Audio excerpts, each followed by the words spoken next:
My name is Samantha, and at 28 years old, I secretly paid $12,800 for their 40th anniversary party, thinking it would be a surprise gift. At dinner, Mom said, "You're a shadow compared to your brother." Dad added, "Don't come. We must protect the family status." I simply smiled and replied, "Then let him protect the expenses too." That night, I called off all the plans. A week later, Mom called about the rent. I said, "Ask the one with the status." "You didn't have to do all this," Mom said as she adjusted her pearls, the ones I bought her last Christmas. We were halfway through dinner, just the four of us, me, my younger brother David, and our parents. It was supposed to be low-key. I told them it was just dinner. No reason, no occasion. The real plan was the next night, the full surprise. I'd spent months organizing a 40th wedding anniversary party they didn't know about, rented the venue, prepaid the catering, booked a string quartet, even digitized old VHS tapes for a slideshow. I handled everything myself, quietly. I didn't want attention. I wanted them to feel loved. But David, he always needed attention. "Actually," he said, lifting his wine glass, "I told them there's something big coming. Couldn't keep the excitement to myself." I looked up from my plate. "You told them about the party?" He smirked. "Relax, I didn't say you were planning it." My fork froze in midair. Mom lit up. "So it was your idea, David?" "Oh, sweetheart, of course it was. You always think big." She touched his hand and laughed. "He's always had that spark, hasn't he?" Then came the blow. "You," she turned to me. "You've always been more behind the scenes, a good helper. But David, he has presence. You're a shadow compared to your brother." I didn't blink. Dad nodded, like that made sense. "It's important, especially with guests. Don't come if you can't be polite. We need to protect the family status." I took a sip of water, then I said it. "Then let him protect the expenses too." No one spoke. I smiled. That night, I called every vendor and canceled. I pulled the deposit, shut the whole thing down. A week later, Mom called me, not to apologize, to ask if I could help with their rent. I didn't hesitate. "Ask the one with the status." You want to know how I ended up blowing $12,800 on a party I never got to throw? It starts like most things in my life with David, my younger brother. Ivy League student. Family pride. The success story. He got into Stanford last year. Full Instagram rollout. Dozens of photos of him in a hoodie that probably cost more than my entire closet. Proud captions from my mom. "Our boy is going places." They never mentioned who was footing the bill. Because the truth is, Stanford costs money. A lot of money. And while they all paraded around pretending David's brilliance earned him the world, the actual payments came to me. When Dad's small business went under 2 years ago, I stepped in quietly. Took extra shifts, canceled my own plans. I started covering groceries, then rent, then utilities. It added up. When David got accepted to Stanford, I thought they'd finally admit they needed help. Instead, they called me and said, "We're doing this for David's future. He deserves this." As if I wasn't part of the family. As if I wasn't also their daughter. Mom cried. Dad said, "It's just temporary." I agreed to help. $1,200 for the first quarter. Next quarter, there was an issue with the loan. I paid again. By spring, I'd already spent over $11,000. And still, every family dinner, every phone call, it was David this, David that. No one ever asked how I was doing. No one cared that I was living in a shoebox apartment, eating noodles, cutting corners.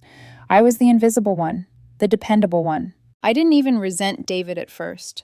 I figured maybe he really was working hard. Maybe he'd make all of this worth it. Then I found out the truth. I was home one weekend fixing the radiator in Mom's car. David was upstairs, supposedly on a Zoom class. His laptop was open in the living room. Notifications kept popping up. Discord, Reddit, YouTube. Curious, I clicked. There were no class recordings, no assignments, just posts on subreddits about skipping lectures, copying notes, strategies for appealing suspension warnings. He'd already been flagged for attendance. His grades were borderline. And the worst part? He was planning to drop out after the semester and start his own thing. His words, not mine. I didn't say anything right away. I needed to be sure. So I messaged a friend I knew who worked in admissions support at Stanford. She owed me a favor. I asked her hypothetically, what happens if a student skips 60% of their classes? She confirmed it. Probation, then suspension. David was skating on the edge. Meanwhile, my parents were still bragging to neighbors that their son was on track to become a doctor, still treating me like a side character. When I confronted David, he laughed. "You worry too much," he said. "Everything's fine." "Fine? You're failing. You're wasting money. It's not your money." he interrupted. It's Mom and Dad's. That's when it hit me. They didn't know. They genuinely believed he was thriving, that he was the golden boy because he let them believe it. He faked the status, and I funded it. The final straw came 2 weeks later. We were having dinner, just us, at my apartment. David showed up uninvited. He mentioned Mom and Dad's anniversary, said he was thinking of doing something special. He leaned back in my chair, sipped my beer, and said, "You know, I might book that rooftop bar downtown. It's expensive, but for them, worth it." I stared at him. He wasn't serious. He couldn't afford that place. I knew it. He knew it. But the next morning, Mom texted me. "David told us about your idea. We're so excited for the party. You two working together is so sweet." My idea. He was stealing credit for something he hadn't even started. That's when I snapped. I doubled down on this plan, not because I wanted to share it with him, but because I wanted them to see who really stood behind everything. I made every reservation, paid every deposit, designed invitations, called family, arranged transportation, and I kept quiet. I wanted the moment to come when I'd stand up, mic in hand, and say, "Surprise, I did this." But David had other plans. He told them first. And just like that, in one sentence, they handed him the crown again. They saw him as the generous son, the visionary, the one who planned it all. I was just the support, the background, the shadow. So when they said, "Don't come if you can't respect the family status," I didn't argue. I canceled everything, and I waited. The week after I canceled everything, it was radio silence. No one called, no one asked, not even David. I figured they were confused, waiting for some last-minute miracle. Or maybe they thought I was bluffing, that I'd get emotional and pull it all back together in the final hours. They didn't realize I wasn't bluffing. I was done. Then came Saturday, the day the party was supposed to happen. I stayed home, ordered cheap takeout, watched old sitcoms, ignored every alert on my phone. By 7 p.m., I had 5 missed calls from Dad, 2 from Mom, and a few from family members, mostly cousins, asking if the event was still on. I didn't answer a single one. By Sunday morning, the texts started rolling in. "Dad, we need to talk. This isn't funny." "Mom, what happened to the venue?" People were showing up. "David, you're seriously messed up, Sam. What's your problem?" That last one almost made me laugh. They weren't upset about me. They were upset about appearances. Embarrassed, not remorseful. Then the real fallout hit. Monday, 8:42 a.m. Mom called. I answered. "Hello?" She skipped the greeting. "Did you cancel everything?" "Yes." Silence. "I don't understand," she said. "People came. There was no food, no music, no anything." "I know." She exhaled sharply, like I'd just admitted to crashing her car. "I thought you were better than this." "Better than what? Being invisible?" She paused. "Don't start with that." "You said I was a shadow, Mom, at dinner, right in front of him." Her voice got quiet. "That's not what I meant." "It's exactly what you meant." She didn't argue. "What do you want me to say? That I knew he didn't plan anything? That he didn't pay a cent? That you were the one who did it all again? That's not fair," she snapped. "He tried." "He lied." "You didn't have to make us look bad like this," she said. "You embarrassed the entire family." "No," I said. "I stopped paying for your fantasy." She hung up. A few hours later, Dad called. "You think this is how you treat family?" he barked. "I treated you better than you deserved. You humiliated us in front of our friends." "I paid for your lives for 3 years," I said. "And you told me not to come." We were upset. "You said I wasn't respectful enough for the family status," I said. "So I decided to let the one with the status handle the bills too." "You're bitter," he said coldly, "and selfish." I laughed. "That's rich. I've been your bank account since David got into college." "That's not true. I have the receipts." He didn't respond. "I know about Stanford," I added. "The warnings, the probation, the fact that he's not even passing." Silence. "I talked to someone in the registrar's office. He's about to get kicked out." "You have no right," he said. "I paid for it. I have every right." He muttered something I didn't catch. "David's not who you think he is," I continued. "He's been lying. He doesn't care about any of this. He just wanted the credit, like always." "I don't believe you." "Then ask him." He hung up. I thought that was it, that they'd circle the wagons, protect their golden boy, and pretend I never existed. But then Wednesday came, and something shifted. Mom called again. This time she didn't sound angry. She sounded tired. "Can we talk?" she asked. "Just you and me." I didn't want to, but I said yes. She came to my apartment that evening. No makeup, no pearls, no fake smile. We sat in silence for a while. Then she said, "I didn't know." I said nothing. "I thought he was doing okay," she said. "He always sounded confident. I guess I wanted to believe him." You didn't want to believe me. She looked down. I never meant to make you feel less than. But you did. I know. She wiped her eyes. I told your father what you said about Stanford. He called David. It's true. He's being suspended next week. I nodded. He said he needed a break, she added, that he's starting something new. Of course he is. She looked at me again. You really planned all that? The party? Yes. And you paid for it? Every cent. Her voice cracked. Why? Because I wanted to do something good for once, I said. Something that wasn't invisible. She reached for my hand, but I didn't move. I'm sorry, she said, truly. I didn't answer. I wasn't ready to forgive, not yet. Then came the moment that sealed it. I asked, do you think you can still help us with the rent this month? Just until we get things sorted? I pulled my hand away. No, I said, ask David. She looked stunned, like she thought the apology bought her another favor. It didn't. After that, things went quiet. No more frantic messages, no more requests for help, just silence. It wasn't peaceful at first. It was unsettling. Like after a storm, when the air still feels heavy. For the first few days, I kept expecting another blow-up, another guilt-ridden voicemail, but it never came. Just emptiness. For the first time in years, my life was my own. I started waking up without dread. No bank alerts, no panicked family calls, no hidden payment requests wrapped in fake concern. I went to work, came home, made real dinners. I stopped checking my phone every 10 minutes, waiting for another emergency. I didn't realize how much of my energy had gone into holding everything up, like I was the beam under a collapsing house. Now that I'd stepped away, I could see just how much weight I'd been carrying. I started sleeping through the night again. I called old friends. I even joined a pickup basketball league. Nothing serious, just something for me. I hadn't done anything for me in years. Money stopped leaking from my account. I made a plan, not just a monthly budget, an actual future. I started saving again. I created a separate account labeled Reset Fund. Each deposit felt like a brick in a foundation I never had before. And then, about 4 weeks after the party that wasn't, I got a call from an unknown number. I didn't pick up. It called again and again. Eventually, curiosity won. Hello? A familiar voice. Hey, it's Emily. I blinked. Emily, David's ex. They dated for 2 years. She was the smart one, the practical one. I always wondered how she ever ended up with him in the first place. She left just before he moved to California for college. She always struck me as someone who saw through things. I know this is out of the blue, she said, but I think you need to see something. What's going on? I work at First Union Bank now, loan processing. Okay. She hesitated. Your name came across my desk. My stomach tightened. What? There's a pending private student loan. $22,000. It's in your name. My throat dried up. You didn't apply for a loan recently, did you? No. That's what I thought. She explained. The application was filed 2 months ago. The SSN matched mine. The signature too, except it was copied from a scan. The timestamps were inconsistent. The ID looked manipulated. I recognized your name, she said. And I knew David. I flagged it. I dug a little. I stayed silent. He used your information, she said. Forged the documents. Tried to get a loan for himself. The line buzzed. I stopped it from going through, she said. But you need to report this immediately. I logged into my credit report. There it was, pending, co-signed under my name. David, even after I cut him off. Even after I gave him everything.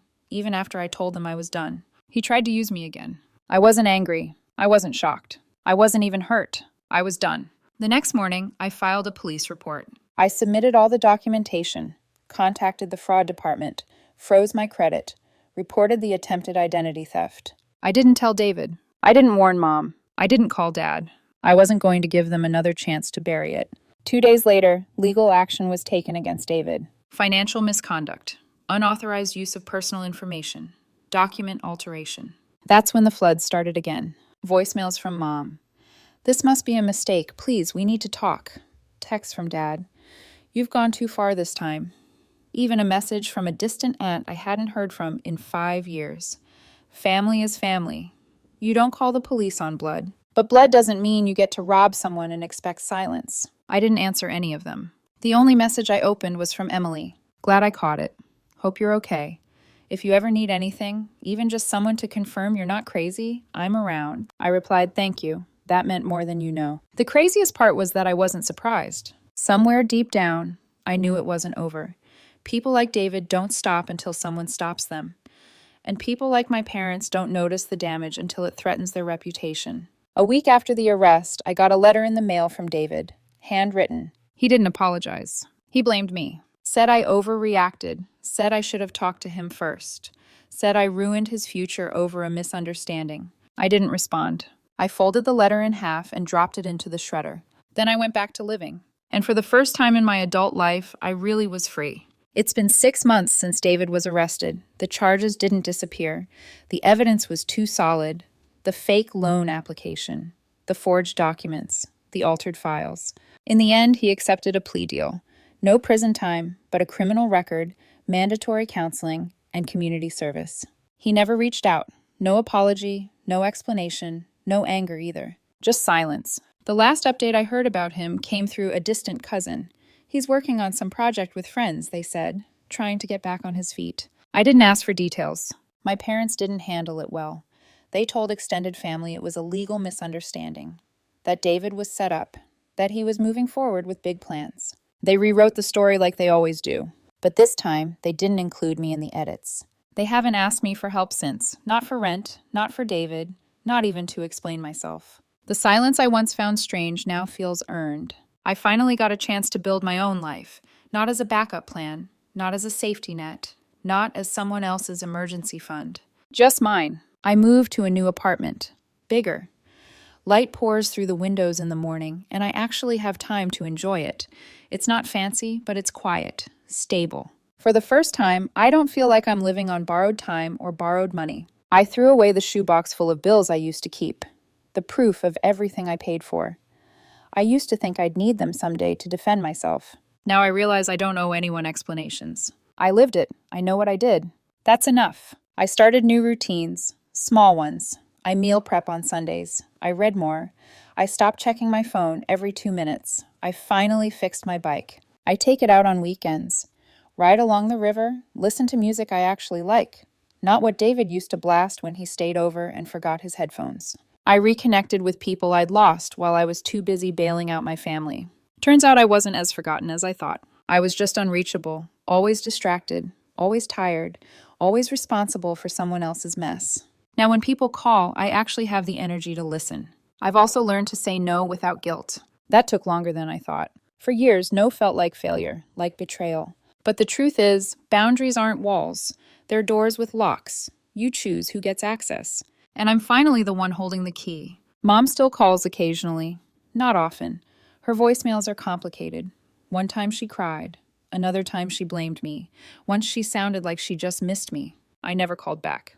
I'm not punishing her. I just don't trust her yet. Forgiveness isn't automatic. It's earned. And she hasn't earned it. Dad hasn't contacted me at all. Not one message. Not one apology. I think he's still angry. Not about what David did, but about what I did. About pulling the curtain back. About forcing them to see who they raised and what they ignored. But I've stopped needing them to understand. I stopped fighting for a seat at a table that was never built for me. Instead, I built my own. Work got better too. I was promoted. A role with more responsibility, but also more respect. People listen when I speak now. I don't get passed over or talked down to. I don't feel like a placeholder anymore. And for the first time, when I get paid, the money stays mine. I booked a small vacation. A real one. No drama. No fake emergencies ruining it.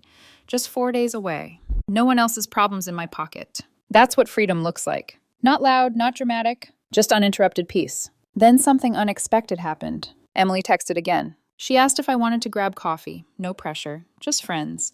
Unless it's weird. It wasn't weird. We met at a small cafe neither of us had been to before. We talked for almost 3 hours. We laughed more than I thought we would. She still had that same calm energy. Still sharp. Still clear-eyed. At one point she said, "I don't know how you carried all that. I would have snapped way earlier." I shrugged. I didn't know I could stop. That hit her. She nodded. That's the problem with people like us. We think surviving means we're okay.